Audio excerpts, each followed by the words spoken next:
സാമൂഹ്യ സേവന സാന്ത്വന പ്രവർത്തനങ്ങളിൽ നന്മയുടെ പുതിയ റെയ്ഡുമായി NGO യൂണിയൻ. കൊല്ലം ജില്ലാ കമ്മിറ്റിയുടെ നേതൃത്വത്തിൽ ആദ്യഘട്ടമായി 350 ജീവനക്കാരുടെ അവയവദാന സമ്മതപത്രം ആരോഗ്യവകുപ്പിന് കൈമാറി. 755 ജീവനക്കാർ ഉൾപ്പെടുന്ന രക്തദാന സേനയുടെ വിശദാംശങ്ങളും കൈമാറി. അവയവദാനത്തിലും രക്തദാനത്തിലും ജീവനക്കാരെ അണിനിരത്തിയ NGO യൂണിയൻ നടപടി മാതൃകാപരമായി. കൊല്ലം ജില്ലാ ആശുപത്രിയിൽ നടന്ന ചടങ്ങിൽ കൊല്ലം ജില്ലാ കളക്ടർ N. ദേവിദാസ് കൊല്ലം ഡെപ്യൂട്ടി DMO M. സാജൻ മാത്യുവിന് അവയവദാന സമ്മതപത്രം കൈമാറി.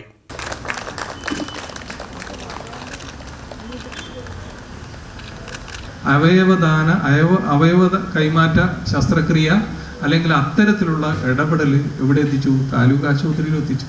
തിരഞ്ഞെടുക്കപ്പെട്ട സംസ്ഥാന സർക്കാരിൻ്റെ ചുമതലയിൽ ആരോഗ്യ ശുശ്രൂഷ സംവിധാനങ്ങൾ ഒരുക്കുന്ന നമ്മുടെ സർക്കാർ ആതുരാലയങ്ങളിലേക്ക് ആ വലിയ ശസ്ത്രക്രിയകൾ കൊണ്ടുവരികയാണ്. അപ്പോൾ അങ്ങനെ ജനകീയമായിട്ടുള്ള ഇടപെടലുകൾ ആരോഗ്യരംഗത്ത് നടത്തിക്കൊണ്ടിരിക്കുകയാണ്.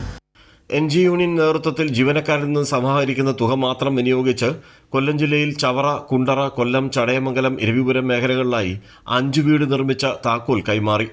പാലിയേറ്റീവ് കെയർ മേഖലയിൽ നടത്തുന്ന ഇടപെടലുകളുടെ ഭാഗമായി ആരോഗ്യ സേവനങ്ങൾക്കായി 15 ആംബുലൻസ്, പരിശീലനം ലഭിച്ച 2500 പാലിയേറ്റീവ് വോളണ്ടിയർമാർ, പാലിയേറ്റീവ് ഉപകരണങ്ങൾ തുടങ്ങിയവ കൈമാറി.